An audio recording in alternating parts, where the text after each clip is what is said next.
je suis venu constater qu'il y a un programme, dit programme PAEFE. Et le jour où j'ai visité le centre pour la première fois, au sortir de la salle, pour moi, c'était comme une gageure. Et comme aux yeux de beaucoup de personnes au départ. Les enfants lisaient en leur langue et écrivaient en leur langue. Cela me paraissait bizarre et je me demande comment ils pourraient avoir le niveau requis pour passer le CEP au bout de 4 ans. Le système éducatif formel ferme ses portes à cette tranche-là. Donc les mettre à l'école. Et non seulement les mettre à l'école, mais leur donner la chance d'avoir le premier diplôme de l'enseignement, c'est quelque chose de fort. Le certificat d'études est obligatoire. Après ça, vous pouvez faire autre chose. L'enfant s'appelle Souman Goudé Emmanuel. Il n'a jamais mis pied à l'école. Il était un bouvier. Quand ils l'ont amené, il ne parlait même pas bariba. Mais je l'ai formé. Il arrive à s'exprimer en bariba. Il écrit correctement en bariba. Depuis la première année, notre première évaluation, il n'avait même pas le niveau 1. Mais avant la fin, il est monté directement sur niveau 4 en première année. En deuxième année, il a essayé le français et ça va. Mais notre évaluation est un blanc. Il a atteint son seuil. Il fait parmi les meilleurs de ma classe, ce petit-là. La coopération suisse avait lancé un appel d'offres au niveau du Bénin et dont Helveta Suisse Intercoopération et le consortium et Solidar ont répondu à cet appel d'offres pour ce programme PAEFE.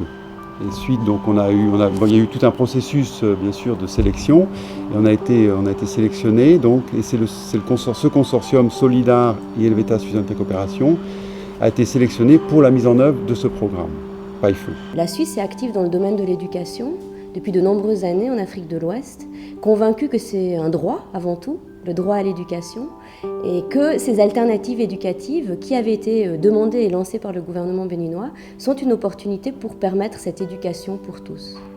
Le programme s'est inspiré des expériences faites au Burkina Faso. C'est vrai qu'il n'est pas forcément nécessaire à chaque fois de réinventer la roue. Il y a dans la sous-région des expériences intéressantes. Et l'idée a été donc de pouvoir répliquer, mais en tenant compte du contexte éducatif et pédagogique béninois, ce modèle qui avait été un succès, une réussite au Burkina Faso. C'est une ONG suisse qui a initié le programme, voilà, et qui l'a développé avec une association locale partenaire. Donc les membres avaient été déjà alphabétisés. Et comme on se rendait compte qu'il y avait beaucoup d'enfants qui fréquentaient les centres pour adultes, les parents ont demandé de développer un programme pour les enfants, les adolescents exclus du système éducatif et qui n'avaient pas accès au centre d'alphabétisation. Le département du Bourgou il est composé de 7 communes et c'est une zone de concentration de la coopération suisse. Donc depuis presque 15 ans, la coopération suisse travaille dans cette zone, donc dans le Bourgou et la Liborie. Donc comme c'était une phase pilote, il avait été décidé de se concentrer d'abord dans les 7 communes du Bourgou.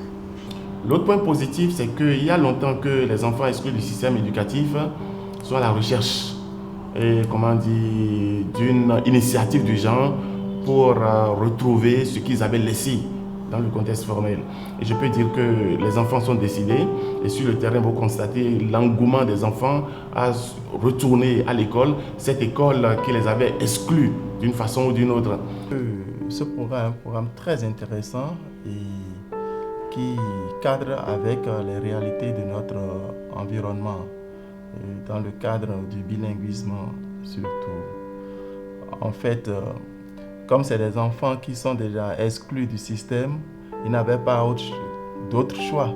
Il n'y a pas autre opportunité qui pouvait s'offrir à eux. Donc, PAEFE est venu véritablement pour combler un vide, ce qui est très bien pour ces enfants.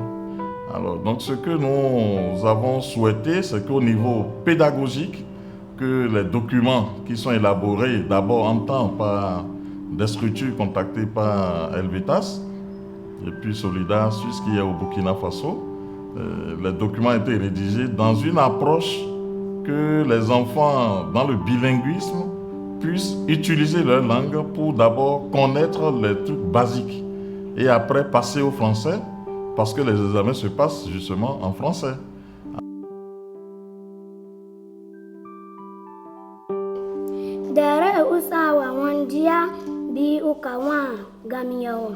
Le monde était content et les activités champêtres avaient repris. Une alternative éducative inédite. Même s'il y en a d'autres, il y a de l'inédit dans le PAEFE parce que y aller avec la langue nationale, c'est quelque chose de très fort. Cette approche est innovante dans le sens où elle est basée sur le bilinguisme, donc elle est basée sur 4 ans, avec une première année qui est plutôt en langue locale. Il y a 4 langues locales qui ont été développées, et ensuite, petit à petit, on amène les enfants au français. Depuis un an, l'année que j'ai parcourue déjà m'a donné le plaisir, parce que j'ai vu là-bas c'était la langue qu'on enseignait, ici c'est le bilinguisme. Donc c'est un système bilingue ici. Le français à 20% en première année jusqu'en deuxième année, et la langue en 80%. J'ai appris 2 langues, français et le food. Je m'appelle Bio Ibrahim Issa. Bio Ibrahim Issa. À l'école, PAEFE me donne, je vais écrire mon nom en baïba et écrire mon nom en français. Je vais parler en langue et en français. Depuis quelques mois, la presse écrit les radios locales. Première année, c'est avec la langue nationale. Deuxième année, c'est le transfert de la langue en français. À ce niveau, il y a un peu de problème là. Puisqu'on peut apprendre des consonnes, les mêmes consonnes qui donnent le son en langue nationale, et puis immédiatement ça change de son en français. Donc l'enfant n'arrive plus à distinguer cette consonne. Il mélange tout. Au lieu de lire en français, il peut mettre la langue dedans. Puis il va mélanger tout. Par exemple, on lui apprend que la lettre C s'appelle Tcho. En même temps, ça devient Ko là-bas. Donc, au lieu de dire Cotonou, il peut dire Chotonou. Mais c'est au niveau de la deuxième année. Arrivé en troisième année, il y a une amélioration qui s'observe. Ils peuvent encore oublier la langue nationale pour évoluer en français. Donc, ils peuvent encore se retrouver mieux. Mais en deuxième année, ça ne se remarque pas.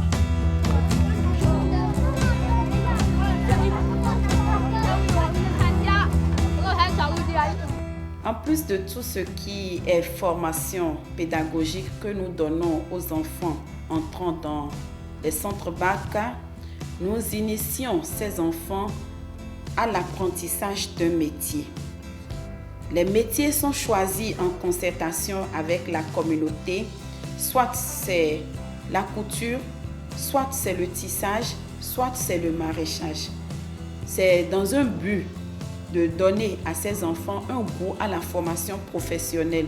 Ainsi, à la sortie, ils peuvent facilement être insérés dans le dispositif de formation professionnelle et ils peuvent également, avec ce qu'ils ont appris, chercher du travail rapidement, une formation de courte durée pour être autonome plus tard.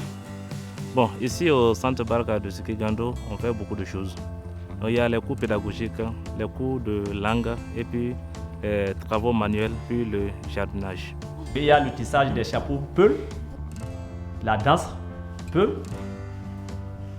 et le tissage aussi des éventails. Les éventails qu'on fait pour les femmes, pour la cuisine.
L'autre pilier qui est aussi important, c'est le rôle de la commune, où la commune joue un rôle dans la maîtrise d'ouvrage, c'est-à-dire que la commune gère les infrastructures, à la fois les infrastructures, les bâtiments, les salles de classe, mais aussi les forages, etc.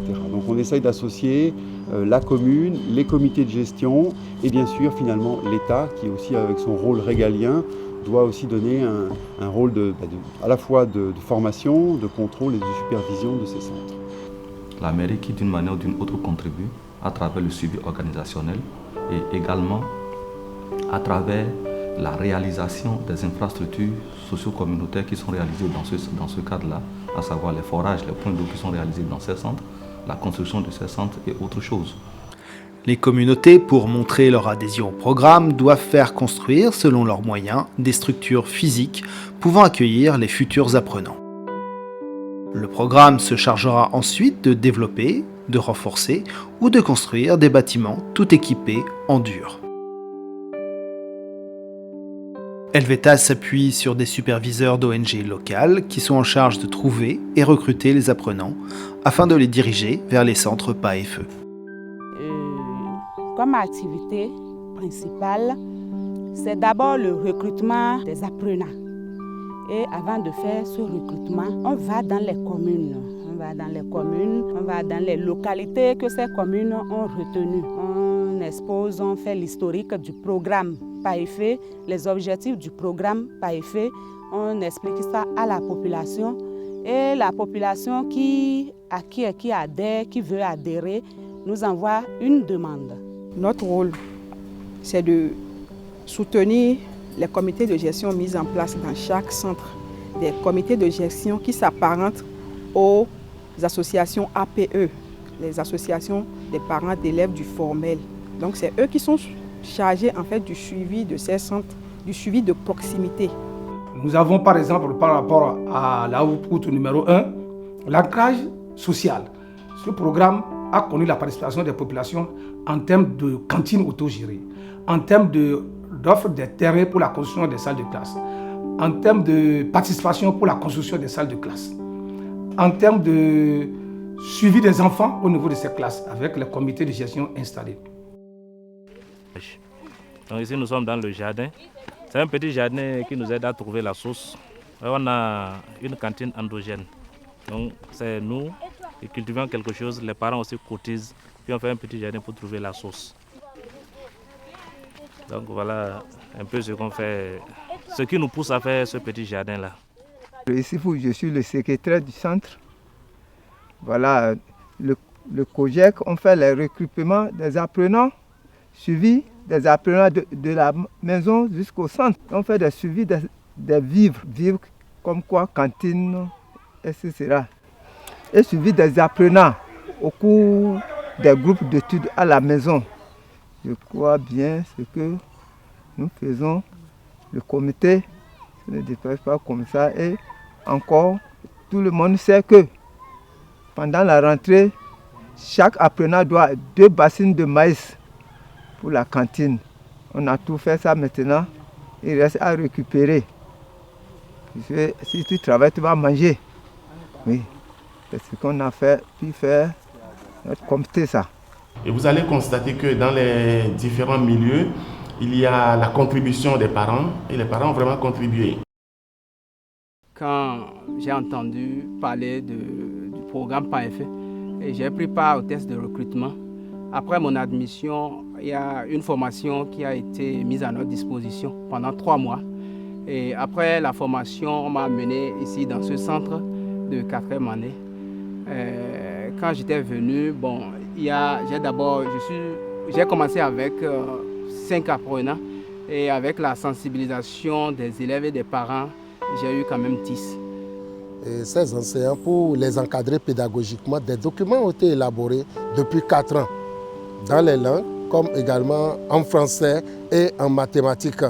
Nous sommes allés plusieurs fois sur le terrain, visiter ces centres et voir ce qui se fait pédagogiquement dans les salles, dans les classes.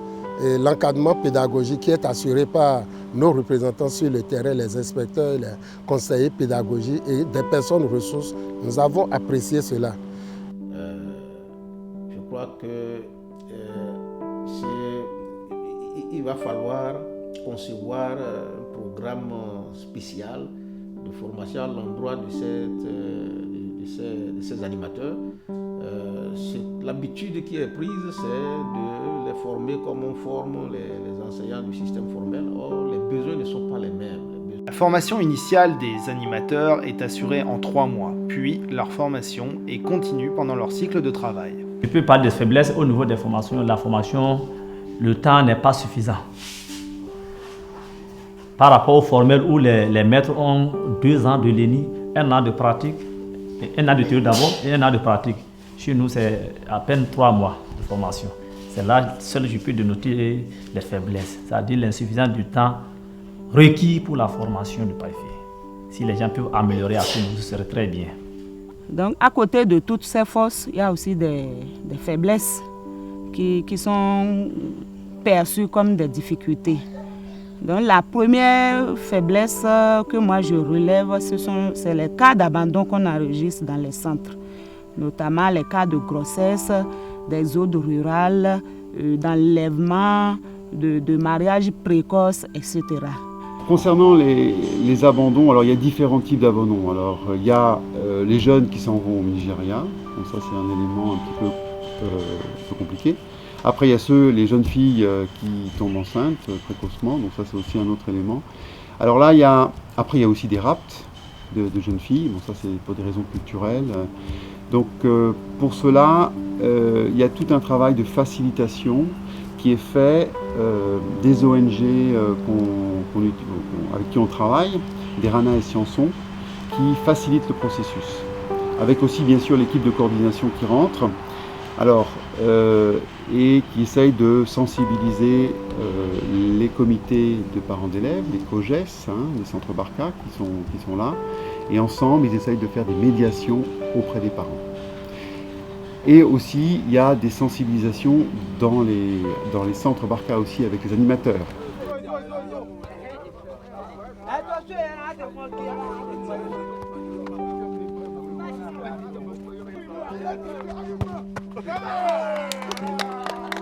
J'ai pu quand même encadrer ces enfants-là pendant 8 mois.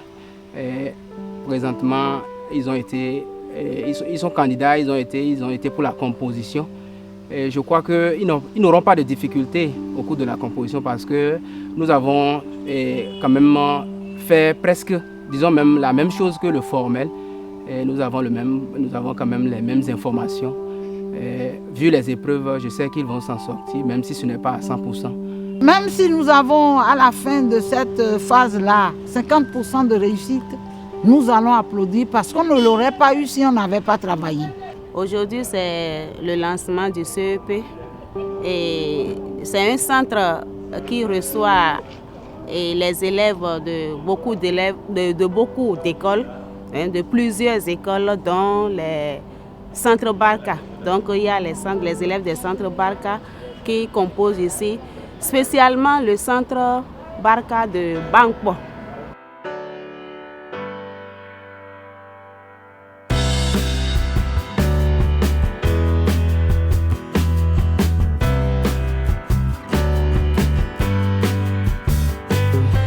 Pour une première fois, nous avons été très agréablement surpris du résultat obtenu au CEP au niveau de nos candidats des centres Barca.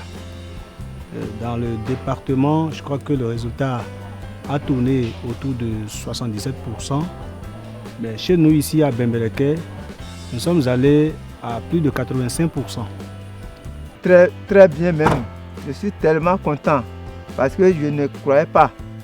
Incroyable, mais je suis tellement content. Et le village même est tellement content. Mais pour venir dans le centre Barca, il y a des critères. Donc ceux qui ont envie de venir ne remplissent pas forcément ces critères-là. Le centre Barca reçoit ceux qui sont exclus du système éducatif. Donc ceux qui ont déjà eu la première chance n'ont plus le droit d'être dans ces centres-là.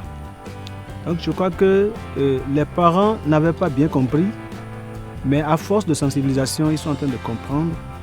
Et nous comptons de mener toujours la lutte pour que les enfants âgés de moins de 9 ans cessent de se présenter dans le centre Barka.